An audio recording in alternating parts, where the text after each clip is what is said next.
All right, so I'm gonna just kind of open it up like I usually do. Then I'm gonna pass it to you, of course.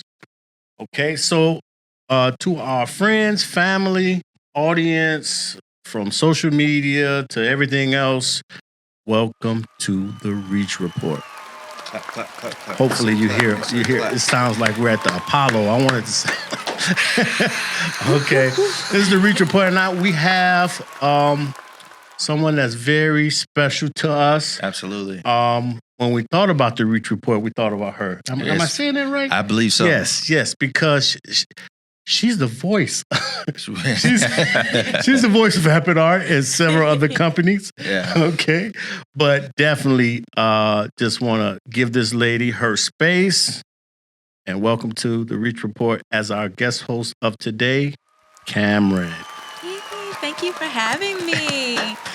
Yes, everyone, my name is Cameron Batley. I had the pleasure of being the voiceover artist for App Art, and it's been such a pleasure to work with these guys. I've known Sean Roch'e for a very, very long time. From way back in the day, I was like a little girl. Absolutely. My mom used to work at the same restaurant he worked at, and I get my hair done by the wife. So it's like a family thing. Absolutely. It really Absolutely. is. And they have also helped me in my business. I am an entrepreneur. I'm a licensed massage therapist, esthetician, and nail tech. My company is Honeybee Beauty, but some things are going to be changing soon. So what I had to do as a business owner this year, I realized I did some business coaching. I just realized a lot of stuff that I did not know. So the importance of like knowing, like when you jump into entrepreneurship, it's you can do it the way like just learning by chance or getting people who are pros at what you need to in order to run a business. So one of the things I've learned and always felt I struggled with was marketing. So we're going to kind of dive into it. And so I'm just going to kind of use my journey as like the blueprint for our conversation today. Absolutely. So the first starting point with a business, you think of a name, you have to get like a logo. So your logo is your brand, how people see you. So I want to go to Sean Jr. 1st about the importance the appearance of your brand. Like, what's some pitfalls mistakes people make when it comes to the image of their business? Well, one pitfall that I see a lot of people fall into is, and it's kind of to piggyback off what you were saying at first. People, they might have the service first, but don't have the substance that'll bring, new customers in. So it kind of falls on deaf ears if I say, for instance, I want to target a specific age group for, say, social media marketing, just hypothetically. And I just jump right into, producing different assets of social media marketing without having a conscious effort of targeting this specific age group, say 18 to 24. And a lot of people get in a rut of just, the day-to-day being an entrepreneur, just doing the service relentlessly without making sure the foundation is created beforehand. So a lot of people just have to understand, what is that substance that you want your consumer to take away from that is outside of the physical realm? What is that, ideology? What is that mindset that'll bring substance towards, that service or good that you're bringing towards the table, and give people that opportunity to be more invited into your community rather than just kind of see it for what it is. Because a lot of times we go through that in the day-to-day. Your aunt, you might have an aunt that has a business, an uncle that has a business, but you never really have dove into like, okay, what does this mean? What does this consist of? And how can it be beneficial for, both parties, the person that business is consuming for them and you as a consumer. So a lot of times it's just a matter of, creating that substance and creating that foundation and structure before just going ahead and having an appearance. Because I don't want to mislead somebody or misguide them into how I want to be represented. It's very deliberate in the representation. So before even, having an appearance, you want to have that substance that I can gravitate to.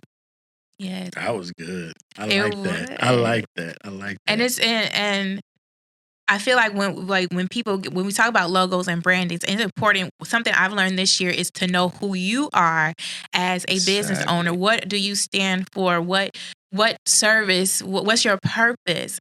And I think that's like pretty much what you were saying. And like people, like I feel like when you get into entrepreneurship, sometimes people just jump into it. Exactly. And I know I jumped into it. Like I said, I was learning as I go, but if I was to start something new again, I would do it totally differently with laying that foundation first, because knowing who you are is the foundation of everything else. Because if you are a business that is, I don't know, for pets, and your logo looks like it's for a luxury shoe, Exactly. company, that's Exactly. not gonna align. You're Right. not, you don't know who you are. So along those lines, can you tell people why it's important to work with a graphic designer? Because some people, we got AI now and, do it yourself kind of things. But can you talk about why it is important to work with someone like yourself? Well, technology has brought it to a point that, a lot of, I'll just be frankly honest, there's ways to just completely cut a guy like me out of the circle, right? But in doing so, you miss the concept of, authenticity, being able to create an organic, level playing field for people to be invited towards. And it's things like that you don't get a chance towards when you just solely rely on the technology of AI and things of that nature, or just using an outsourced company that's remotely and who knows where you getting a graphic. What's the one company? Is it Canva? Not Canva. What's the other one? What's the other one that you can outsource like graphic designers for? Fiverr. Fiverr. Yeah. You get a Fiverr designer where you can't have that conversation. You can't give them that understanding of, that substance, that mission statement, that core value that should be represented in that logo and branding.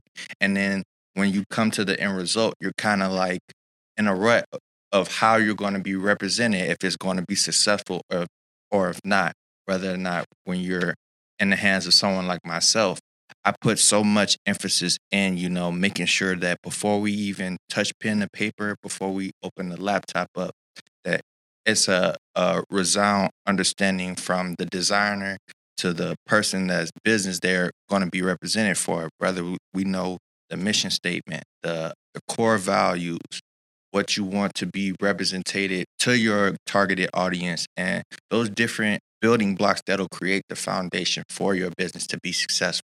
So I think that authentic approach and being very deliberate in how that message will come across is one thing that separates me from like a Fiverr or random Canva guy. I just want to double back on that too, because one thing about me is I'm a technology person. So I'm not against AI. I'm not against anything technological. I'm the type of person where I want to know about it before it has surfaced. If Google comes out something, it says beta, I click. If they send me anything that is supposed to be forthcoming, I'm onto it. I'm trying to find out every aspect of it. So when I started this company back in 2014, we was trying to come up with the name, and people still to this day they don't understand what it means. But Appet Art is application internet technology artistic to me. So I wanted to bring art back to it. Exactly. So I know when people get to a point where, because think about it, okay? If AI is the norm, then the creativity falls. Exactly. And I am the type of person that creativity has to follow. It has to follow. If you think about how cars are created, like a Lamborghini, that is just artistic. You know what I'm saying? So it's so many things that when you look at it, you just know that creativity just it comes out. It's some of the first things that you notice, whether it's a car or just basic art. If you want to say a web design or graphic design, you can kind of decipher the two.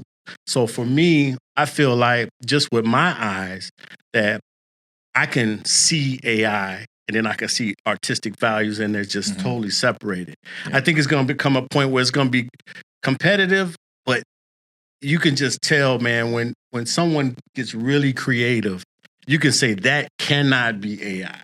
Right. It probably took someone 10 hours to You make. know what? Just the first thought that came to me when you say that is AI can be very detail oriented, But the one thing that I've been trying to put my finger on it, like, man, because AI has like super realism and stuff like that in that nature, where it looks like super real and it looks very detailed. It might have multiple different elements in that design, but the one key element that is missing, and a lot of times it's always missing, is that deliberate attention to detail, right?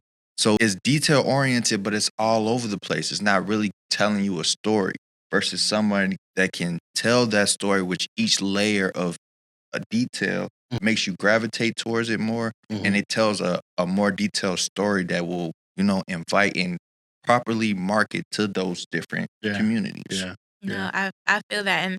And when we think about it too, AI really is just it's artificial intelligence, right? So what's the intelligence coming from? It's coming from humans. Yes. And I feel like taking the human factor out, like it do have its uses, but the human factor, we are designed so well and creatively. It's just something about it that you can't really replicate that. No, and like you said, put in that creative spark, that uniqueness in it, because you could tell when it is AI. Yeah. And so it's important to have that human quality in it. So I feel like when it comes to AI, I hate that it's the humanness is getting taken away so much because it's so important. Yeah. And so that's what I also want to talk about too. Just getting back to the topic of marketing, like how are people being found when it comes to their business? Like we're talking about technology. So when it comes to being found using technology, what are some ways that people are or need to know how to make sure they're being found? Well, I mean, Googleable. Yeah, Googleable, right? And that is where the UX come in, right? Yes, I think that technology is moving so fast that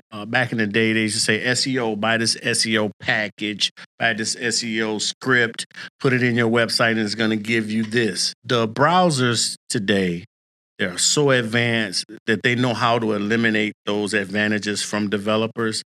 So it's just not a means of a lazy developer could just plug this in and it's going to last forever. It doesn't work that way. So now you have so many, you want to call it assets that go into SEO. So some assets can be outside of your website in itself. That's building you SEO. So I look at it like this for just people who are watching who may not understand what search engine optimization is. And my son is always saying, hey, just give it to me straight, okay? Keywords. The internet is filtered every 24 hours where it takes keywords out of every single website on the entire internet. So if I took your name and put it in a filter, how many different URLs is your name going to come from? That's SEO. So imagine if the name is the name of your business, right? How many URLs? One URL could be Facebook. One URL could be TikTok. One URL could be YouTube. One could be your website. One could be what they call it, a blog post. So all those different mechanisms is strengthening your name at the same time. Because what Google is doing is they're filtering it and they're naming it and characterizing each time they see that name. And it could be a number. It could be an address. It could be a multiple different things, because nowadays search engines are made up of mobile, desktop, tablet, maps, all those. It's like 8 different search engines that's working all at the same time, depending on what device you're using. So you could search on your phone for something, search on a desktop, and it's going to be 2 different results. I did not know that. Yeah, so you could imagine, okay, now how powerful a phone is. You're probably looking at about 70% of all users are searching with a cell phone, a mobile device. So that mobile device has a locator. That locator kicks in to determine what the search results should be too. So if you're searching something that has a physical address, it's going to come up higher than something that doesn't. So it's so many different parameters that you attach to it. But guess what? That's a cheat code. So if you think of it that way, you say, man, I want to make sure that my name is on Facebook. What about your address? Making sure that you put your phone number in posts. Making sure you put your address in a post. All you're doing is giving more SEO strength to your name. Wow, dropping gems. Yes. Yes. And so what are some mistakes people make when it comes to that? Like what's something that they don't do that they should be doing? Oh my goodness. They use Facebook as an go-to. That is all I need. Yeah. That's my website. That's how you find me. That's how you locate me. That's how you get my business. When Facebook is a website in itself, and Facebook is trying its best to manage your pictures, your information, your posts, and everything. It cannot compete with a browser. A browser is a browser. Facebook is a website. Facebook needs browsers to be able to accumulate users. So it's never going to be able to compete with each other. So if you're using Facebook as the only option to find you, you've eliminated millions of people. So you got to make sure Facebook is like your fourth option, to be honest with you, like your fourth option. So if you're doing those things correctly, you should be able to see more traffic genuinely, even if you have bad business. And I hate to say that, but that's the truth. You ever seen a restaurant where it's packed and you get there like, man, it's packed, and you're like, this food is not that good. But that's a fact because they're utilizing the fact that they don't have as much competition. So sometimes they're getting this business by default. Wow. Yeah, so, That's yeah. why marketing is important. That's why you need to hire these guys. It's very important. So I kind of want to talk about websites because he did my website, y'all, and I'm so happy with it. It's www.honeybeebeauty.com, HONEE, the letter B, beauty.com. Yes. And one of the things we talked about, since we're on search SEO, is he talked about how the phone number, it can be on top and this and that. I'm going to give it to him. But I felt like it was talking about that creativity that you have, how you were like strategically placing stuff on the website so that it will pop up. So can you talk about website design and how it can be useful with SEO? Yeah, one thing that me and Cameron did was we had a lot of discussion before we ever really went into the development part of it, because I wanted her to understand what I see is what everyone sees. And I want you to come on the other side of the fence and be able to look at your website or your existing website to determine, oh, this may be a problem or this may be a good situation or whatever the case may be. So we did a lot of that discussion first. And then when we started doing it, we went right back to the discussion and to determine what we built, was it still simple? Maybe we should move a few things around here or there to determine if it would be simple or not. You know, so we did those things and we end up creating something that we felt like was simplified, more simplified than what she had existing, and then creating something where we felt like, okay, we kind of identify her target audience and say, okay, most of the individuals that's coming here are going to be this typical person. You know, what will they be looking for? We don't want them to have to search too much because we don't want them to drop off the site. So sometimes, and I'll just say probably about, and I always give it this Trump era, the original Trump era. We were bombarded with so much different things that was going on. And then when COVID hit, everybody went to web forms. Web forms killed a lot of websites because it felt like you had to give up so much information just to continue navigating through these websites. So I noticed that a lot of websites I was building, they was having big drop-offs. So I was like, wow, if the drop-offs is happening because of these forms, let's just get rid of them. Because it's nothing like just calling someone, whether it's a hotel or whatever the case may be, and just getting somebody on the phone that can help you navigate through your needs. I noticed that had picked up, so I just reversed the way I built sites because I noticed people wanted to talk to people again. And if you're not in tune with what's going on, you'll sit back and feel like your website is perfect. And you never make those changes and you're just losing people. So you gotta be in tune with what's going on with your website. What are people doing when they get to it to determine what changes? There's no perfect website.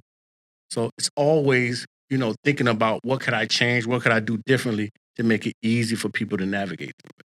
Yes. And something that I learned from him too was about like, simple is best. Yes. And I think something as an entrepreneur, sometimes we can get so caught up in how we want the business to go, what we want to offer, how we want to present. And we also got to remember we have to kind of, don't want to say placate per se, but we have to also keep our audience in mind, like what will attract them. Like you may want the super cursive letters in your logo, but who gonna read that? Like, can your audience read that? They like, what does that say? And then that's not gonna be clear, and they're gonna go to somebody else. Like simple, like little stuff like that can make the difference. And when it comes to website, I had like a whole bunch of I even switched the booking software I was using, because he was like, you got to go through this step and you got to sign in and stuff like that. He's like, that people going to drop off with that. We need something that's just going to go straight to the thing. And I was like, I was willing to take that critique and advice too. And it works, because I find like people like the simplicity. So that's just something to keep in mind as you're going through this process. Simple is best, and simple can still be very impactful as well. So be open to the people you're working with and their advice. Stay true to you, but lean to their expertise as well. Because I'm going to give everyone that's listening, everyone a great advice. I was told this in UX class. They say sometimes you could just go to a coffee shop and just offer someone a cup of coffee. Say, hey, I want to give you a free cup of coffee if you just test my site. I'm not testing you as an individual to see how smart you are or anything like that. I'm literally just testing my site. Here go a free cup of coffee. And you just hand them the phone. And if they will allow you to, you would like to record just the facial expressions. And they say you will be amazed at what a person is going through when they're navigating your site. Ooh. So it can't be a friend, can't be family, because they're going to be biased. They're going to sit back, oh, your site is wonderful. It's so nice. This is so nice, Sean. Look at these colors. I love the colors. No, you have to have someone that, hey, they don't know you. It's non-biased, and they're going to just sit back, and you just give them a basic operation. Say, book an appointment, book a massage appointment, and they just go through, and then, and if they, that if some changes need to be made to the site if you see them struggling with navigation. So I'm telling everyone, just take a basic test. Even if you're at the library, who cares where you're at? Just give someone your phone and say, I just want you to navigate through the site and do the basic function and see what happens. Mm-hmm. See what happens. And then you gotta look at it just like you said, you gotta be able to say, hey, critique it. For me, I need this. You know what I mean? And be open to what they're gonna say. Be open to what's gonna be said about their experiences. I think that's very important. I just thought like, you can get like Starbucks gift cards. If you're in other places that's not coffee shop, and you can pass it out like that too. Yeah, Ooh. Absolutely. I love that idea. Yeah. Or a QR code. Make a card. Scan it. Give the opportunity for somebody to open it up and see. Ooh. Oh yeah, the very first impression of what they see too. You know what I mean? Just think about it. Your first impression is everything. And if you gave somebody a QR code, whatever they're going to see as soon as they click that, you want to capture that. Even if you're not recording them, you want to capture that yourself just to see how they felt about when your site just opened up for the first time. I'm going to do that, y'all. Listen. Right. And that's something I learned too, like feedback is super important. Yes. And you have to take ego out of it. Yes. Because you may get something that's like, I've gotten feedback from people on certain things I did, like in the past, my business cards, and I'm like, oh, this is so nice. And they're like, I can't read what this says. And I was like, I thought it was so nice. But like I said before, you have to, what is easy for your audience is to see and be willing to make those adjustments. Mm-hmm. And so like, I want to, since we're on websites, I want to talk about like the visuals on the website. Mm-hmm. So I want to shoot it back to Sean about like, how important is like the visuals, like the video quality, photo quality? Is it good to use stock images? Like what should people be having visual wise on their website? I'm not opposed to using stock at all. I think it's more so, like we were saying before, being deliberate in it, having that attention to detail. But it's conscientious. You're not just, all over the place. And a lot of times it seems you get that feeling, because we're going into 2025. Everybody has one of these. Everyone has one of these, right?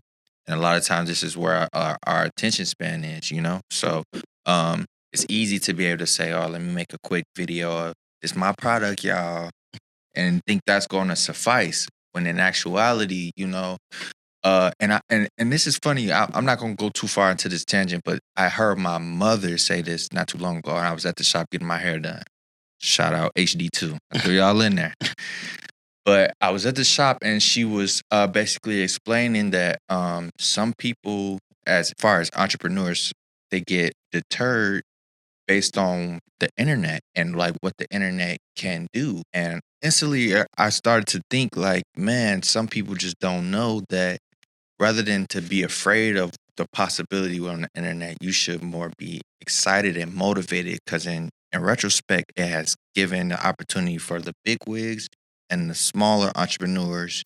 It's closing the gap, right? So the gap might have been this big. Now it's very minute in scale, as far as what a small creator can do and the engagement they can bring to the table in retrospect to the big wigs. Like, you might see Kai Cenat get streaming numbers that, ESPN could have had on, so it's like, it's not the same level of playing field. So you have that opportunity, when done correctly, to, push your platform and push for expansion as far as the eyes and your arms can reach, So it's just a matter of knowing how you can attack that, and then be able to resource the people that can kind of walk you along that path. People like us. Yeah. Yeah, because when you were talking, something that came to mind, so a lesson I learned this year. I did a business coaching program earlier this year. Well, I did two. Because it's important. Like I said, if you don't know what you don't know, you need to be around people who can help you. And the first program, I learned, it was eye-opening, because I learned, like I said, how much I didn't know. And also I got caught up in like trying to keep up with the Joneses in a way, like what everyone else was doing, because everyone was like, "Oh, I did this, I did that," and I was like, "Well, man, I didn't do it that this month. Let me do this," and I got lost. Like, I lost myself, who I am, and my purpose and my vision, because I was trying to keep with everything else. So I brought that up because when you talked about the internet and how it can be intimidating, and how I feel like as entrepreneurs, it's important to be, like I said, grounded in yourself. Because you're going to see a lot of things, someone doing this, someone doing that, and they may be getting numbers and this and that, but who are you? Mm-hmm. People want to shop and buy and support you, and if you're trying to be like everyone else, it's going to fall flat. So that's why another thing, I feel like you need a team like this who are going to like sit down with you, get to know you, and be able to present that to the world. And that authenticity is really what is going to sell people. Yeah. And so I do want to talk about like social media, because like I said, we're all on social media. We see this person doing this thing. We're seeing this. How do you work with people with their social media to help them still stand out in this oversaturated world? I'm going to bring the last question and this question together, and I'm going to pass it to him. I think that when you think about just visuals, right? When it comes to stock images, authentic videos, edited videos professionally like you do, I think you got to have a balance. And then guess what, too? Videos and images have expirations. That don't mean that you found this great stock video and it should sit on your site forever. You should change what you see. Think about Amazon. We can go to Amazon now and go in the morning, and it's going to look totally different. They're going to flip-flop those images so fast that it's going to look totally different. At some point, we want our users to feel like, man, Karen is evolving. She had this, and then I went in last month, and it would look totally different, and it's just evolving. We have to do the same things to our own sites. And then that ties into social media. You can't just record yourself all the time. Every time I see a post, I see you recording yourself. You should be able to have a balance. You know what I mean? And I just wanted to pass that to you, what you think. Yeah, so like, I do a lot of content creation. We do short video advertisement for a lot of different businesses through entities like Facebook, Instagram, YouTube, etc. Right? And one of the biggest things that I want people to understand going into it is, understanding what that core value, that mission statement is before we even go into a direction of marketing and advertisement. And then